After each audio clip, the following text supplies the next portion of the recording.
Hello friends, आप सभी का स्वागत है मेरे यूट्यूब चैनल हिंदी विद्या शिक्षा पर। आज हम ऐसे विषय पर के बारे में पढ़ेंगे जो कि हम थोड़ा कम महत्वपूर्ण समझकर छोड़ देते हैं, परंतु ऐसा नहीं होता है। यह विषय हमारे एक दो नंबर बढ़ाने में हमारा बहुत बड़ा जो है योगदान देता है। वो कौन सा हमारा विषय है? वो है हमारा समोच्चारित भिन्नार्थक शब्द। अब ये सोचेंगे कि क्या पढ़ा रही हैं, तो चलिए समय को जो है हम बर्बाद नहीं करते हुए वीडियो को आगे बढ़ाते हैं। भिन्नार्थक शब्द ऐसे शब्दों को कहते हैं जिनका उच्चारण समान होता है परंतु उनके अर्थ भिन्न भिन्न होते हैं। इस प्रकार के शब्दों को समुच्चारित भिन्नार्थक शब्द कहते हैं। इन शब्दों को और हम किस नाम से जानते हैं? युग्म शब्द, ठीक है, या समानाभास शब्द भी कहते हैं। या फिर हम दूसरे शब्दों में ये कह सकते हैं कि ऐसे शब्द जिनकी वर्तनी में थोड़ा अंतर होने के कारण समानता का आभास होता है। वर्तनी में थोड़ा ऐसा लगता है कि थोड़ा बहुत ही अंतर है, मगर ऐसा लगता है जैसे कि वो एक जैसे ही हैं, परंतु अर्थ की दृष्टि से हम उनको देखें तो उनका अर्थ समान नहीं होता है। क्या है? वो सुनने में तो एक जैसे लग रहे हैं परंतु अर्थ क्या है उनका समान नहीं होता है। ऐसे शब्द जो है हमारे भिन्नार्थक शब्द कहलाते हैं। अब उदाहरण के रूप में हम देखेंगे, जैसे उत्तर। उत्तर एक दिशा भी है या नहीं? और उत्तर यानी कि किसी को जवाब देना। दोनों समान है परंतु दोनों के अर्थों में क्या है? अंतर है। दिया, दिया हम दीपक को भी कहते हैं, और दिया यानी कि किसी को कुछ दिया, कोई सामान दिया है।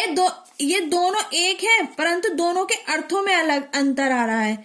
तो इस प्रकार के जो शब्द होते हैं वो भिन्नार्थक शब्द होते हैं।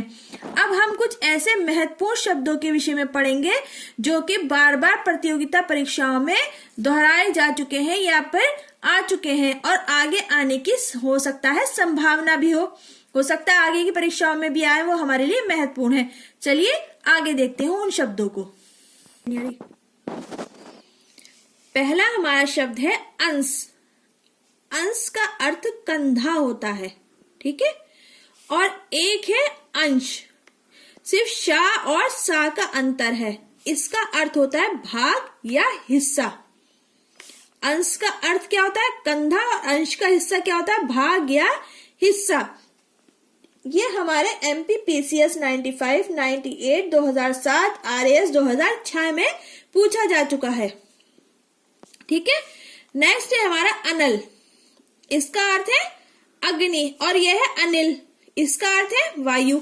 सुनने में एक समान लग रहा है अनल अनिल, मगर क्या है? दोनों के अर्थों में अंतर साफ दिखाई दे रहा है। यह हमारा MPPCS 98, 99 में, UPPCS 90 में पूछा जा चुका है। थर्ड है हमारा अन। अन यानी कि अनाज, और अन्य यानी कि कोई दूसरा व्यक्ति या दूसरी कोई वस्तु या दूसरी कोई चीज, ठीक है। अन और अन्य सुनने में कितने समान, अगर हम एकदम से बोलेंगे अन्य अन्य तो ये समान लगेंगे परंतु दोनों के अर्थों में अंतर है। ये हमारा RAS 2002 में, 4 में, और IAS 99 और 2003 में पूछा जा चुका है। अब चौथा हमारा है अपेक्षा।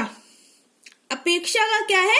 किसी से आशा रखना या फिर अपनी इच्छा बताना या फिर किसी से कोई उम्मीद रखना, अपेक्षा।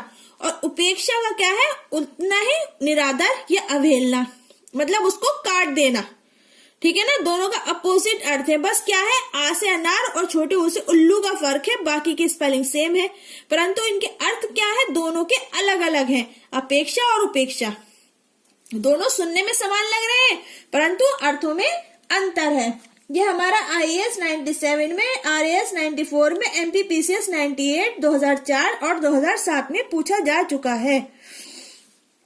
पांचवा है हमारा आकर, और उसका अर्थ होता है खदान और आकार यानी कि रूप, सूरत, कोई आकृति।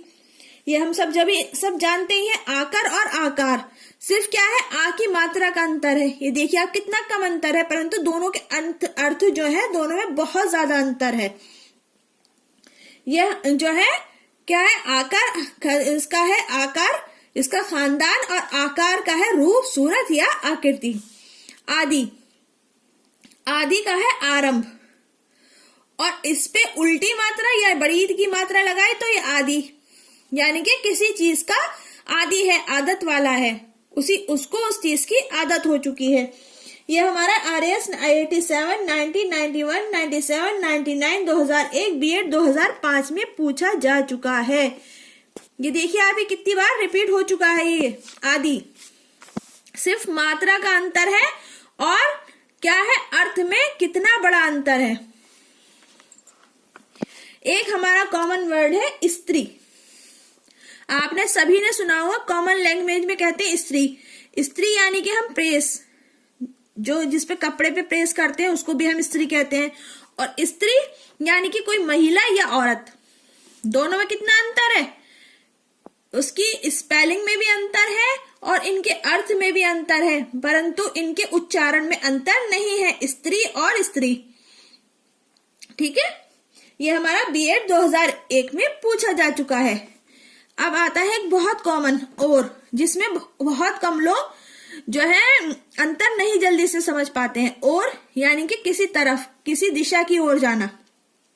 ठीक है, और इसका है एवं या अधिक। कोई वाक्य हम प्रयोग कर रहे हैं या कोई सेंटेंस हम बोल रहे हैं, उसमें किसी और को जोड़ने के लिए हम और का इस्तेमाल करते हैं कि वो और है, और यह और यानी किसी दिशा की ओर जाना। ये हमारा RAS 2002, 2004 में, IAS 2003 में पूछा जा चुका है। फिर है कुल। कुल हमारा होता है वंश या खानदान, और एक होता है कूल, उसका अर्थ होता है किनारा या तट। कुल, वंश, खानदान सिर्फ मात्रा का अंतर है, समान स्पेलिंग है, परंतु अर्थ में कितना अंतर आ गया है। ये हमारा RAS 94 में, 97 में, MPPCS 93, BPSC 2 में, IAS 2002 और 2004 में पूछा जा चुका है। फिर है हमारा कोश। कोश यानी कि शब्द संग्रह। ठीक है, और यह कोश, इसका अर्थ है खजाना।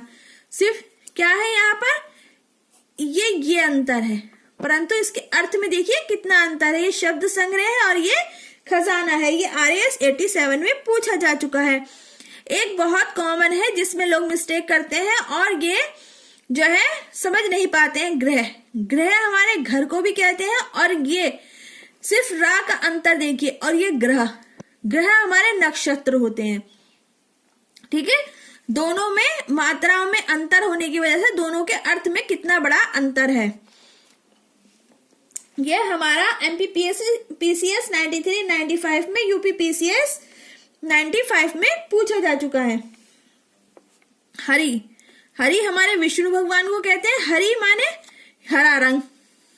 ठीक है, हरि क्या है, हरि विष्णु भगवान है, और हरि माने हरा रंग है। हार। हार असफलता को भी कहते हैं, हार माला को भी कहते हैं। होता है नहीं होता है हार, यानी कि भाई ये जो है इससे हार गया है, या मैं अब काम करते करते हार गया हूं, इस तरह से बोलते हैं। तो ये हार असफलता भी है, हार क्या है, माला भी है। सजा, सजाया हुआ, किसी चीज को डेकोरेट किया हुआ। ठीक है, और एक सजा क्या है, एक सजा है दंड। ठीक है, जो सरकार द्वारा किसी को दी गई, या माता पिता द्वारा किसी को दिए गए, किसी गलती के द्वारा जो मिलते हैं दंड, उसको सजा कहते हैं। एक सजा क्या है, सजा जो है क्या है, डेकोरेशन, सजावट हुआ। तो इसी तरह से ये शब्द आते हैं। इनके देखने सुनने में तो हमें लगता है कि समान अर्थ है, परंतु इनके अर्थ अलग होते हैं। तो इसी प्रकार के शब्दों को हम भिन्नार्थक शब्द कहते हैं। और भी बहुत से ऐसे शब्द हैं, अब मैं जो है प्रत्येक को नहीं बता पाऊंगी आपको, क्योंकि वीडियो बहुत ज्यादा लंबी हो जाएगी। मैं आशा करती हूँ कि आपको बहुत अच्छे से समझ में आ गया होगा।